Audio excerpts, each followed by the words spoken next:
This is CNN, a service of Turner Broadcasting System.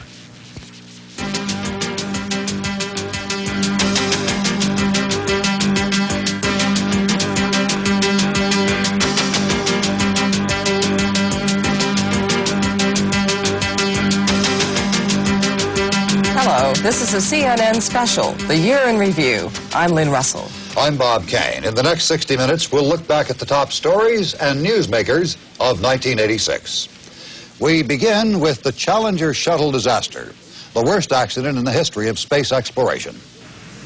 Good morning. This is Shuttle Launch Control. The morning of January 28th seemed routine. Here we see the 51L crew enjoying breakfast. Mission Specialist Ellison Onizuka sitting beside teacher and space participant Krista McAuliffe. Commander Dick Scobie sitting beside pilot Mike Smith in front of the traditional cake featuring Halley's Comet and an apple for the teacher. Judy Resnick on the left, mission specialist, along with Ron McNair, and payload specialist Greg Jarvis. After the traditional pre-launch breakfast, the shuttle crew walked confidently out to board the Challenger. Big smiles today. They suited up. The temperature is about 24 degrees on the pad. And then the countdown to tragedy. T-minus 10, 9, 8, 7, 6. We have main engine start. 4, 3, 2, 1, and liftoff. Liftoff of the 25th Space Shuttle mission, and it has cleared the tower. Control program. Roger, roll, Challenger.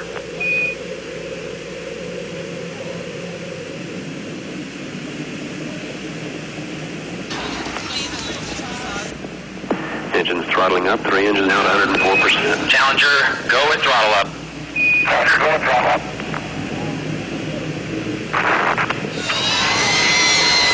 A minute, 15 seconds. Velocity 29 nautical miles, downrange distance 7 nautical miles.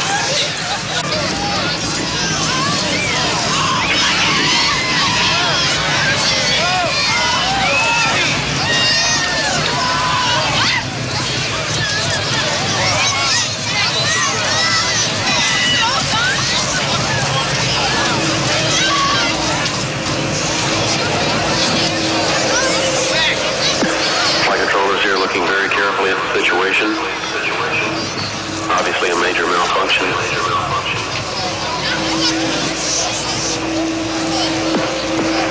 We have no downlink. We have a report from the flight dynamics officer that the vehicle has exploded.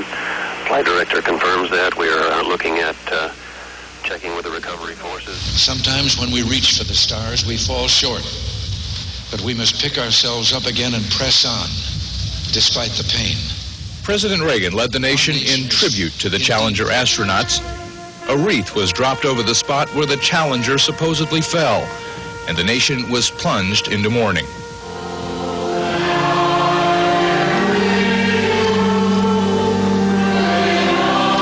Seven towns paid their last respects to 7 astronauts. But they weren't able to bury them until more than 3 months later, when the astronauts' bodies were finally recovered from the sea and identified. In the long investigation that followed the accident, the Presidential Commission uncovered a disturbing fact about how the astronauts died. A close examination of photographs and tapes showed the crew probably survived the initial explosion. The last recorded voice was pilot Michael Smith saying, "Uh-oh." The commission uncovered many other disturbing aspects to the shuttle disaster. The rocket manufacturers, for example, had tried to warn NASA about a problem with booster seals. In fact, I made the direct statement that if anything happened to this launch, told them I sure wouldn't want to be the person that had to stand in front of a board of inquiry. It was only then that the public realized that the morning of January 28th was far from routine. Freezing temperatures had iced the launch pad. The O-ring seals holding the booster rockets together were defective. But worst of all, NASA apparently ignored all the warnings and decided to launch anyway. And an argument is always given that last time it worked. It's a kind of Russian roulette. NASA was in shambles. One by one, the officials who had presided over the Challenger accident were replaced. But the space program ran into technical difficulties as well, cursed with a series of launch failures. First, the Titan rocket, then the Delta.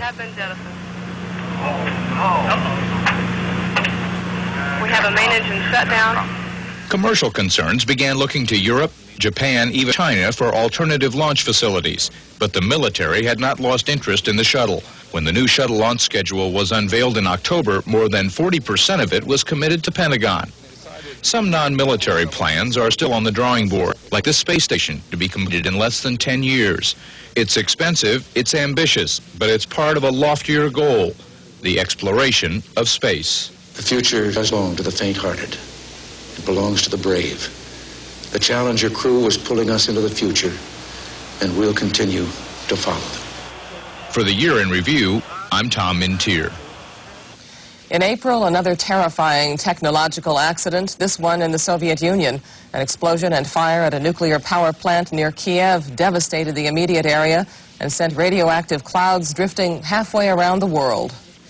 There was something ominous in the wind, and the first warning signs appeared in Sweden. Up to 5 times the normal level of radioactivity was detected over Scandinavia, carried there by winds from the Soviet Ukraine.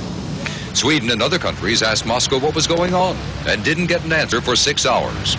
Finally, Radio Moscow admitted there had been a mishap at the Soviet Union's Chernobyl nuclear power plant. But there was no cause for alarm.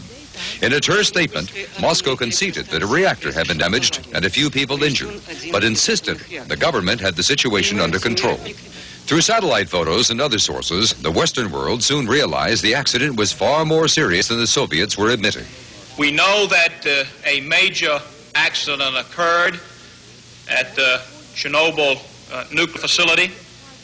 We know that that major accident resulted in an explosion and major damage to Unit 4 at that facility. We know that a fire occurred, and then we have a continuing fire at that facility. Within days, it was clear, and Moscow finally admitted, that the worst disaster in more than 30 years of nuclear power had occurred at Chernobyl, about 80 miles north of Kiev. The Soviets originally reported 2 people had died, but the toll climbed rapidly to more than 30. Hundreds were hospitalized with radiation illnesses. More than 130,000 people were evacuated from the area. Plant workers labored to seal off the burning reactor before it could poison the water, the soil, and the air for hundreds of miles around.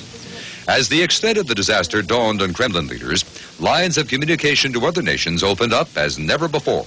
The Soviets showed pictures, held press conferences, invited foreign correspondents to the scene, called in nuclear experts from the United States and other countries.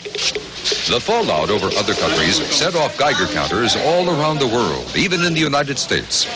The fallout was real, although it didn't amount to a serious danger outside the Ukraine, but it heated up the debate everywhere on whether nuclear power plants are worth the risk. The Soviet meltdown has made us ask this question. Can it happen here?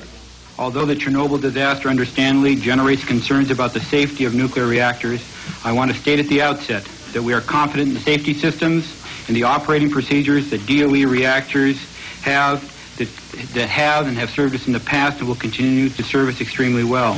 After desperate efforts, the Soviets finally sealed the damaged reactor permanently in concrete. 4 months later, in an unusually frank and detailed report, they blamed the disaster on gross human error. Promising safer operation in the future, they repaired the damaged plant and began restarting the reactors that had been shut down during the crisis. They built new homes for the people returning to the area, but permanent damage had been done. The region around the Chernobyl plant will continue to be dangerous for years to come. Great tracts of farmland are useless, complicating the Soviet Union's persistent agricultural production problem. Over the next 70 years, up to 40,000 people in the Soviet Union may die of cancer as a result of the Chernobyl accident.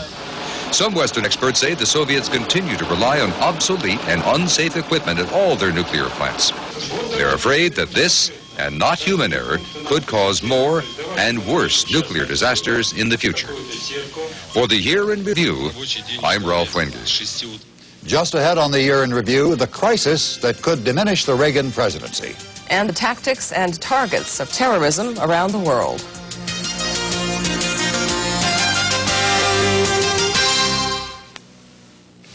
For President Reagan, a year that began with success and high hopes for the future is ending on a tarnished note.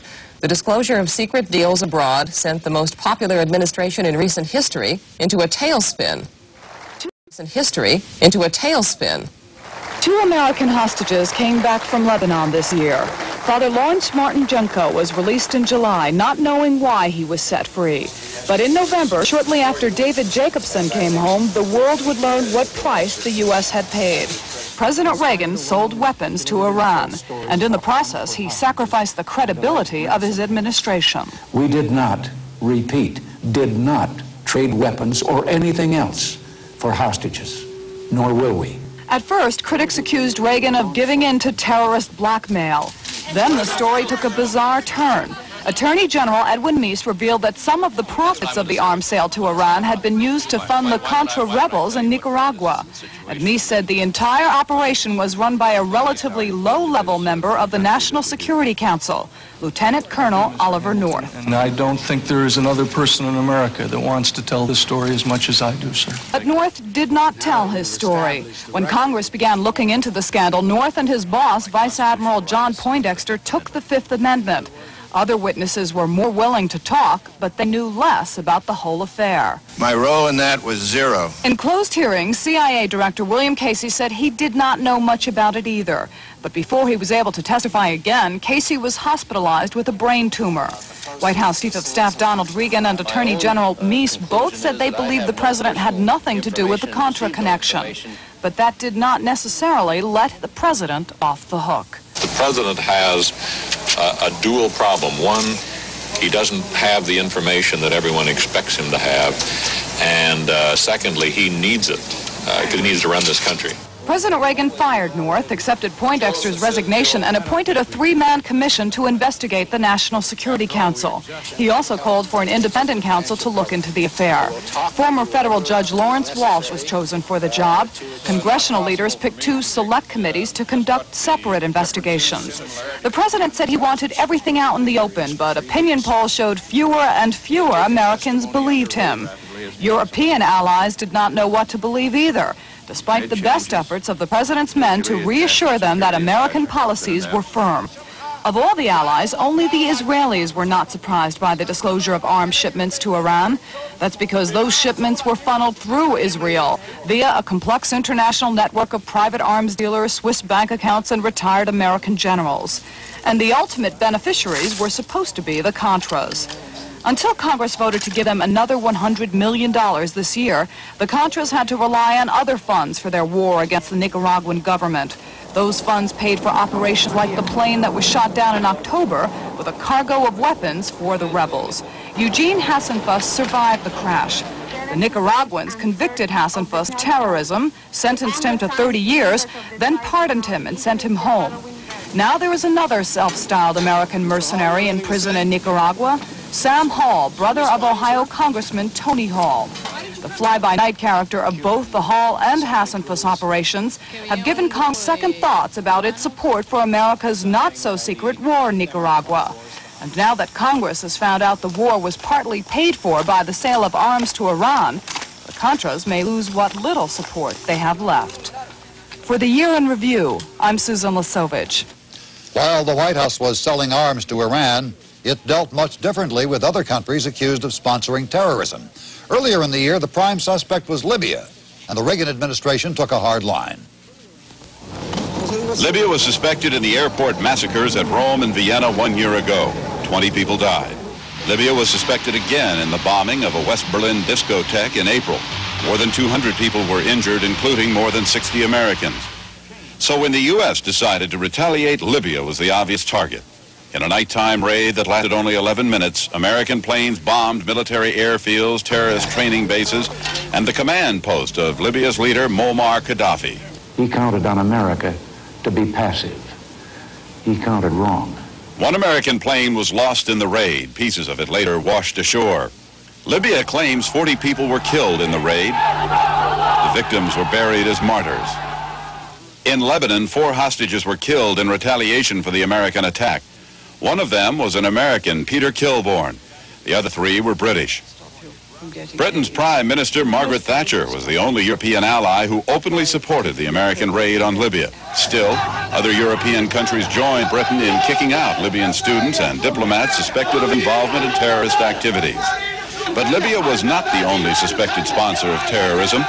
Britain uncovered evidence that Syria was involved in a plot to blow up an El Al plane in London. Jordanian Nezar Hindawi was convicted of the crime. The Syrian ambassador was expelled, and Britain broke off relations.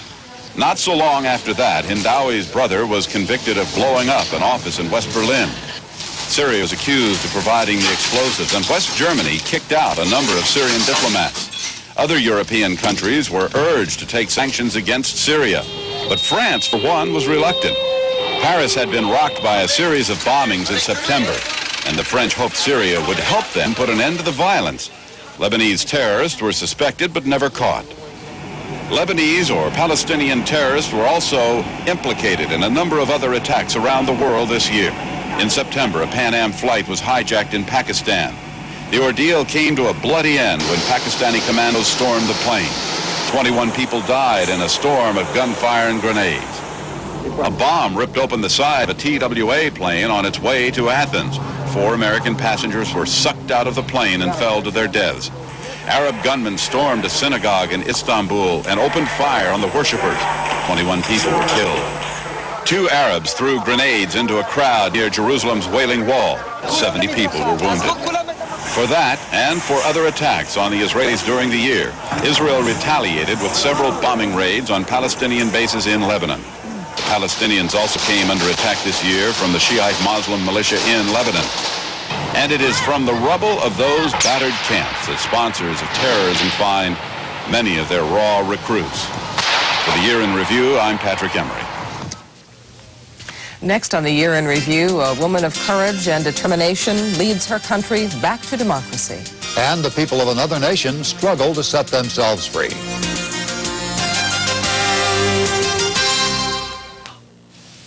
This was a dramatic year of transition in the Philippines. A soft-spoken Filipino housewife emerged to lead a skillful revolution against a rich and powerful dictator. At the end of last year, Ferdinand Marcos was so confident of his power that he declared snap presidential elections. The opposition candidate was a long shot, Corazon Aquino, who described herself as just a housewife. But she was the widow of the Philippines' most popular opposition leader, Benigno Aquino. He had been assassinated in 1983, apparently by the Marcos government. Benigno's mourners became Corazon's supporters. She took the moral high ground during her campaign, and by the time it was over, she was drawing millions of people to her rallies. Marcos drew large crowds too, but his campaign had been hurt by rumors of ill health and charges of massive corruption. Still, Marcos predicted an easy victory, and indeed was declared the winner by the National Assembly. But international observers said the Marcos camp had bought votes and fixed the numbers.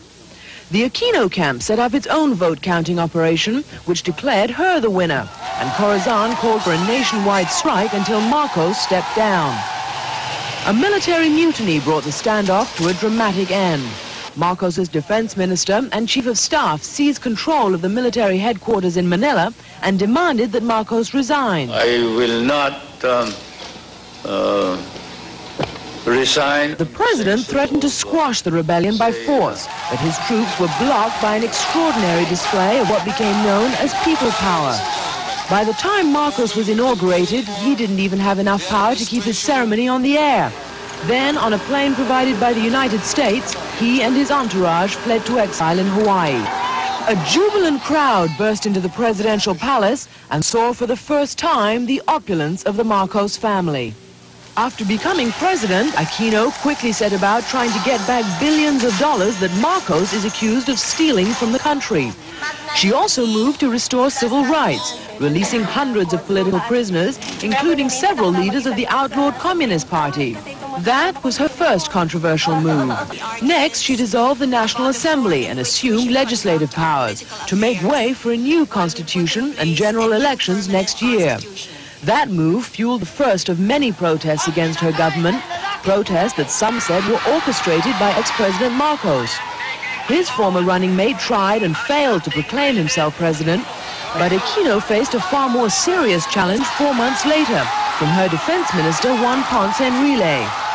He demanded she take a tougher line against communism. Eventually, Aquino fired Enrile after discovering he planned a coup against her government. She reshuffled her cabinet and negotiated a ceasefire with the communist rebels. Aquino also won $200 million in aid from the United States, and more than 3 times that amount from Japan. So, in 1 year, Aquino led a peaceful revolution, quieted the communists, and resisted a coup attempt. But she has yet to deal with the biggest problem she inherited from Marcos, an economy in shambles. For the Year in Review, I'm Christiane Amanpour. In South Africa, it was a year of discontent. Amid the unrest and the outrage, strict emergency powers became firmly entrenched. Fueled by the injustices of the apartheid system, rage burned in the black townships of South Africa. The violence took many forms: bombings, beatings, even burials. Then fighting broke out between rival black groups in the Crossroads squatter camp. The government clamped down with a vengeance and declared a nationwide state of emergency. At least 8,000 people were arrested under the strict emergency regulations, many of them leaders of the opposition. But the unrest did not end. Only news of it did. The media were forbidden from reporting on the violence. The new security laws have accomplished what they set out to achieve. We simply don't know what's going on inside Soweto, and even if we did, we couldn't tell you. Bishop Desmond Tutu defied the government by calling for stronger international sanctions. Well, I just want to know what the world is waiting for. The world didn't wait much longer. The Commonwealth voted to impose sanctions against South Africa. Congress did too, over the strong objections of President Reagan. We and our allies cannot dictate to the government of a sovereign nation, nor should we try. President Reagan vetoed the bill only to be overridden. Universities, cities, and states across America followed suit, divesting their holdings in companies doing business with South Africa. And many of those companies bowed to the public pressure. IBM and General Motors joined dozens of other American firms in selling out their interests in South Africa. The effect of the pullouts may only be psychological, though, since the operations will continue to run under new South African ownership. President P.W. Botha vowed not to be intimidated. We are not a nation of weaklings.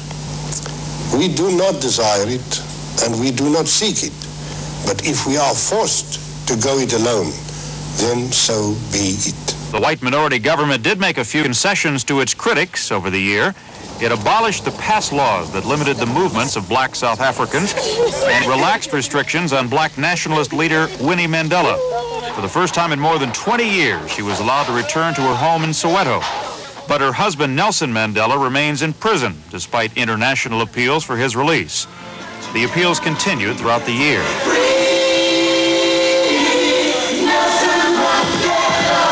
And so did the anti-apartheid demonstrations. Reminders to the South African government that the whole world is watching. For the Year in Review, I'm Chuck Roberts. When the Year in Review continues, East-West relations ice over in Reykjavik. And the splendor of a royal wedding captivates, thrills, and impresses.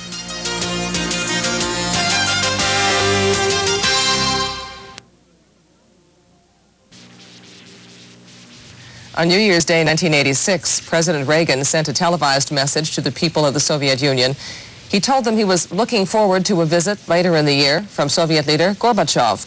It will be 1987 when President Reagan returns to the White House from his holiday vacation, and Mr. Gorbachev has yet to come to Washington. Washington and Moscow spent much of the year on a propaganda war about when to hold a summit and what to talk about. President Reagan and Soviet leader Mikhail Gorbachev finally agreed on a preliminary October meeting in Reykjavik, Iceland. But instead of merely agreeing on an agenda, the two leaders opened intense and detailed negotiations on arms control. After about a day, they appeared on the verge of an unexpected and historic agreement on reducing offensive nuclear weapons. Then suddenly it all collapsed. Gorbachev vehemently objected to Reagan's space defense program, Star Wars. Reagan, as strongly, refused to put any limits on Star Wars testing and development. Reagan and Gorbachev parted coolly, each accusing the other of wrecking the negotiations. The surprise summit and its disappointing end followed a superpower dispute about spies.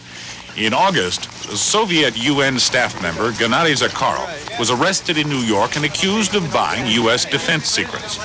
In what was seen as retaliation, the Soviets arrested U.S. newsman Nicholas Danilov in Moscow and accused him of spying. The arrests upset efforts to set a date for the planned summit to be held in the United States. But Washington and Moscow worked out a deal. The Soviets released Danilov after about a month, and the U.S. freed Zakharov in what the White House insisted was not a swap. As part of that deal, Moscow also freed dissident scientist Yuri Orlov, who left with his wife to live in the United States. The new Soviet regime apparently was responding to increasing pressure for human rights. Earlier in the year, Moscow released Anatoly Sharansky, a leader of Jewish protest against Soviet oppression. And late in the year, dissident Nobel Prize winner Andrei Sakharov was allowed to return from exile to a teaching post in Moscow.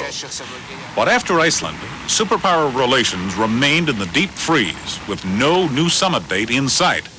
The agreements made and then abandoned in Iceland left arms control progress in doubt and the rest of the world wondering what had gone wrong. For the Year in Review, I'm Brian Nelson. They wanted to awaken America to protest against nuclear weapons, so 1,400 activists started out from Los Angeles on the Great Peace March across America. 2 weeks later, the march stalled for lack of funds, lack of support, and lack of planning. Many dropped out, but 400 diehards regrouped and continued their 3,600-mile trek across the country. It took 8 months, but the marchers finally arrived to stage peace rallies and concerts in New York and the nation's capital. Revolution, death, and dissent changed the leadership of a number of foreign countries this year, but international headlines also included a royal wedding and a globe-trotting pope. Haiti's president for life is president no more. Jean-Claude Duvalier was forced into exile by a wave of popular discontent. The end of his 28-year rule was greeted with dancing in the streets. But angry mobs hunted down the members of Duvalier's dreaded secret police, the Tonton Macoute. Henri Namphy, the commander of Duvalier's armed forces, formed a coalition to take over. They say that we get a new government, but it's not really a new government. That's the same government we get. The new Haiti looks much like the old, with protests, strikes, and one of the world's poorest economies. Mozambique mourned the death of its popular Marxist president, Zamora Machel. Machel and several senior officials of his government died when their plane crashed just inside the South African border. Machel's supporters blame South Africa for his death. South Africa denies it. Machel was succeeded by his foreign minister, who is expected to pursue Mozambique's efforts to improve ties with the United States. Sweden's Prime Minister Olof Palme, an ardent advocate of peace and disarmament, was gunned down by an assassin. For weeks afterward, mourners placed flowers on the spot where he was shot. A group with ties to the Baader-Meinhof terrorists claimed responsibility for the assassination, but no suspect was found. Widespread strikes and violent demonstrations plagued the Chilean government for much of the year. There was even an unsuccessful assassination attempt on President Augusto Pinochet, but he survived to celebrate the 13th anniversary of the day he seized power. The government of Pakistan faced a challenge from opposition leader Benazir Bhutto. She is the daughter of a former prime minister who was executed by the current regime. Large crowds greeted Bhutto's return from self-imposed exile in Britain. 4 months later, she was arrested for addressing a public rally. After her release from prison, Bhutto vowed to continue her campaign. Kurt Waldheim's campaign for the Austrian presidency was plagued by charges that he was involved in Nazi atrocities during World War II. His accusers said Waldheim took part in the brutal persecution of Jews and resistance fighters in Yugoslavia. But on the campaign slogan, "A man trusted by the world," the former Secretary General of the United Nations easily won the elections. Waldheim later admitted he was involved in the Nazi crackdown in Yugoslavia as a supply officer. Elie Wiesel, a survivor of Nazi death camps, was awarded the 1986 Nobel Peace Prize. The noted author and human rights activist has devoted his life to making sure that the world never forgets the Holocaust. Among the major accidents around the world this year was a Mexicana Airlines crash in April. All 166 people on board were killed. More than 500 people drowned when an overloaded ferry boat capsized in Bangladesh. Nearly 400 passengers were dead or missing when their Soviet liner collided with a freighter in the Black Sea. A Soviet nuclear submarine sank in the Atlantic near Bermuda after an explosion killed 3 crewmen on board. The rest of the crew was safely evacuated before the submarine went under. U.S. officials said there was no danger of radioactive contamination of the ocean. A chemical spill on the Rhine River has spread like a blot on the European landscape. Some 30 tons of toxic chemicals were accidentally washed into the river when firemen tried to put out a warehouse blaze. Eels and fish died by the hundreds of thousands. The cleanup could take years. The leaders of Japan and the Western industrial nations were all smiles at the Tokyo summit, but when it was over, they had reached little agreement on how to solve the world's economic problems. Can achieve is only limited by what you can dream about. The farm ponds drying up, creeks are drying up, wells drying up, everything's drying up.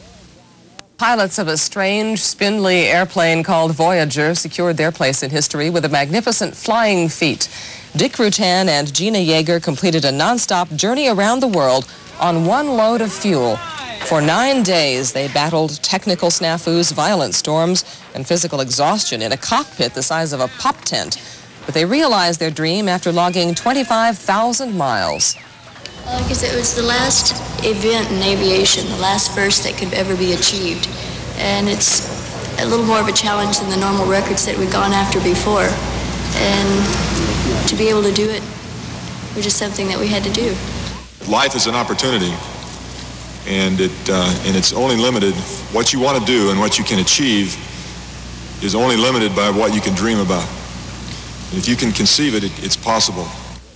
President Reagan plans to honor the pilots tomorrow in Los Angeles, awarding citizens' medals to Rutan, Yeager, and Rutan's brother, Bert, the designer of the Voyager. Another Voyager soared into the headlines this year. The U.S. spacecraft Voyager 2 made an arduous journey into outer space, sending back startling close-up views of the planet Uranus.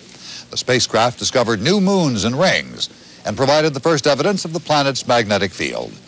It took Voyager nearly a decade to approach the mysterious planet, about 2 billion miles from Earth, but it made more discoveries in a few hours than astronomers have been able to gather in the past 2 centuries. A devastating drought ravaged the American Southeast this year. In other parts of the world, nature's unpredictability produced even more deadly disasters. Out of the African night, without warning, the cloud of death rolled silently down through sleeping villages in northern Cameroon. Hundreds of people suffocated in their sleep. Entire families were wiped out. Miraculously, a few people managed to escape and warn the rest of the country. Scientists say it was poisonous gas from a volcanic lake, probably released by a landslide or earthquake. More than 1,700 people died in the Cameroon death cloud, but the real toll may never be known because hundreds were buried without being counted. El Salvador, already plagued by civil war and a weak economy, was hit by a devastating earthquake that killed more than 1,000 people, injured 10,000, and left 200,000 homeless. Every government building in the capital city of San Salvador was in ruins or damaged. Hotels, hospitals, and homes were in shambles. Property loss alone in San Salvador was estimated at $2 billion. The South was hit by the worst drought in 100 years. The farm ponds drying up, creeks are drying up, wells drying up, everything's drying up. Debt-ridden farmers faced economic ruin. Cattle and other livestock went without food and water. Midwestern farmers organized massive hay lifts that helped save livestock and win friends. We want to call them the good old boys. And, you know, that's a Southern saying, but we'll have to classify the Illinois people as good old boys. While the Southeast shriveled under a merciless sun, the West and Midwest had to battle to stay above water. Torrential downpours inundated West Coast states. And later in the year, heavy rains caused hundreds of millions of dollars in damage to Midwestern states from Michigan to Oklahoma. Thousands were forced from their homes, and Michigan alone reported $300 million in property and crop damage. Volcanoes erupted in Japan and Hawaii, putting on spectacular visual displays. On the Japanese island of Oshima, 11,000 people were swiftly evacuated when Mount Mahara erupted for the first time in 12 years. Like a gigantic cauldron, Hawaii's Mount Kilauea bubbled over with molten lava, sending fiery rivers surging to the sea. Scores of homes were consumed as the lava burned through forest to build a black beach where it touched the ocean. But again, people in the path of the molten lava were evacuated safely. Alaska's Hubbard Glacier pushed across Russell Fjord and created an instant inland lake 40 miles long. It also created an instant trap for hundreds of porpoises and seals. For weeks, the fate of the animals was in doubt, but finally nature relented. The 300-foot ice dam broke up, and the porpoises and seals made it out on their own. For the Year in Review, I'm Pat Etheridge. The Year in Review will continue with a look back at Hands Across America. The biggest, brightest 4th of July ever.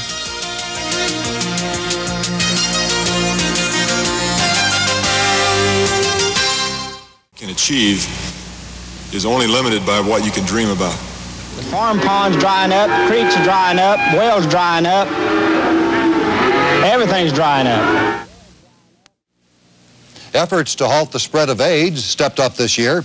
The World Health Organization declared it a global problem and spearheaded international programs to combat the deadly disease.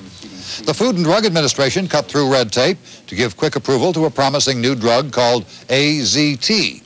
Early studies show the drug prolongs the lives of those receiving it. Without a cure, estimates are that as many as 3 million people will have the disease in just 5 years.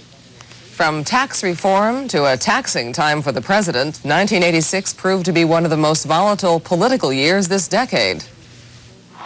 It was a political year, the midpoint in President Reagan's final term, and it was a year of political change when the voting booth was as important as the White House and Capitol Hill.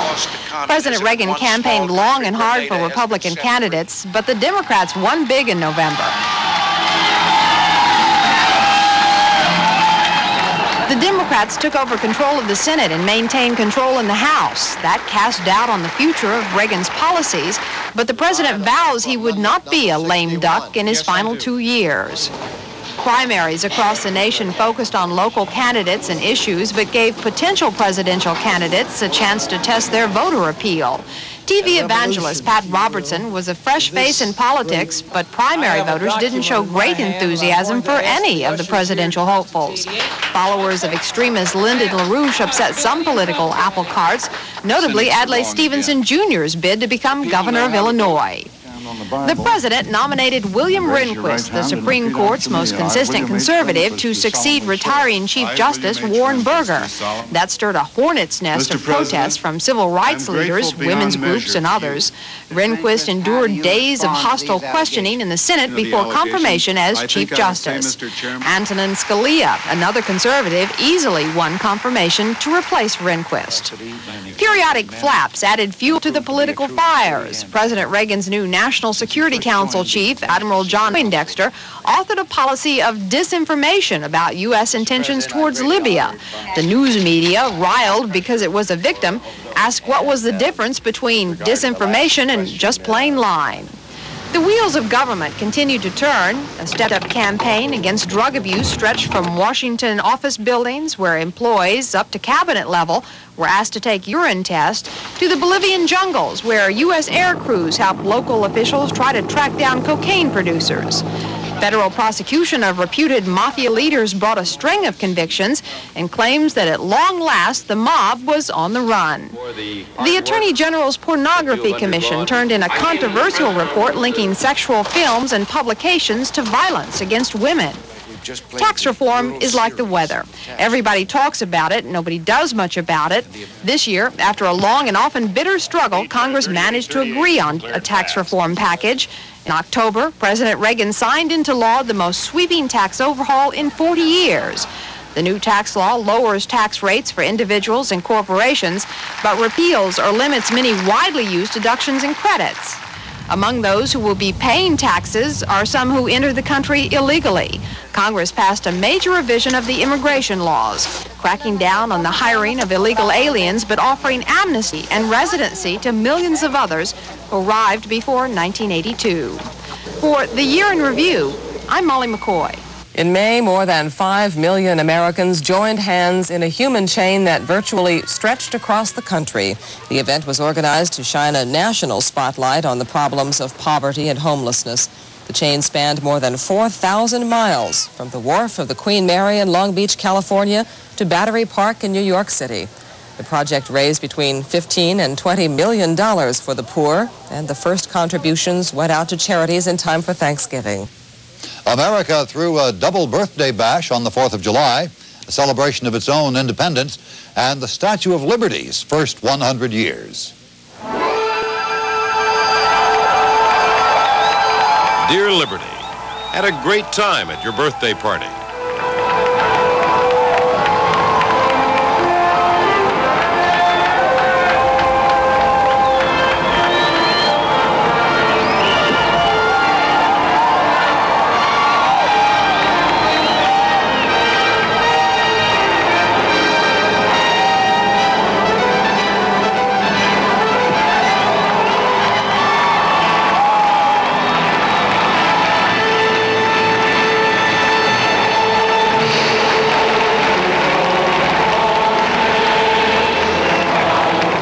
Resplendent, your new torch beaming a welcome over the harbor. For a century, you greeted the tired, the poor, and the huddled masses yearning to breathe free. Made a lot of friends that way, and a lot of new American citizens. Naval Guns saluted the president as he reviewed the lineup of warships from all over the world. Overhead, a patriotic aerial salute. And down the river, the parade everyone was waiting for. The slow and regal procession of stately ships. Leading the armada was the Coast Guard's bark, Eagle, with a copy of the Declaration of Independence on board. In its wake followed the largest gathering of sail ever seen in this century. An armada of tall ships, slipping quietly past you one by one, like ghosts of the era when you were born. The harbor was fairly jammed with a flotilla of fans, tens of thousands of boats bobbing at your feet, and at least 1 million landlubbers packing the shoreline. It's gonna be great. Best, the weather, the people, we saw the president, we saw Lady Liberty. Look at the best time ever. $6. And everywhere, the souvenirs. But such is the price of fame. Liberty, on the other hand, is priceless. Tonight, with heart and hand, through whatever trial and travail, we pledge ourselves to each other and to the cause of human freedom, the cause that has given light to this land and hope to the world.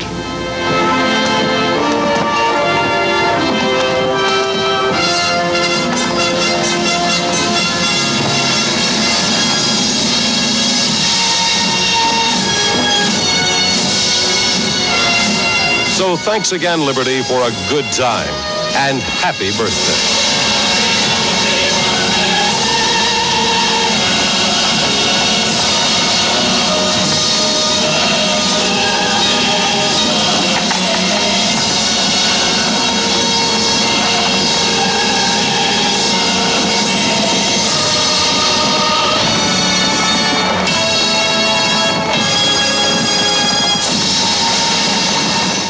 And so we come to the close of another program and another year.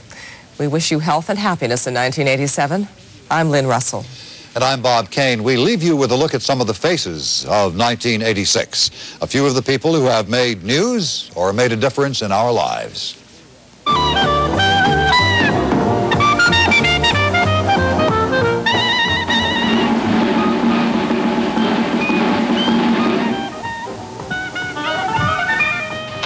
These have been the best 15 years of my life. I took it for years, but I don't have to take it anymore. And in every port I own the heart of at least one lovely girl. You see, this old man still has a little magic left in him. Oh, they just fired Big Chicken. Comedy! God, I don't know how I do it. And I am just so happy to be here. No, I'm shy. Don't be so silly. There she is, Miss America. I, Clint Eastwood. Do solemnly swear. Do solemnly swear. I got the job. I'll always be a man of the House of Representatives. I'm not, pure as a driven snow.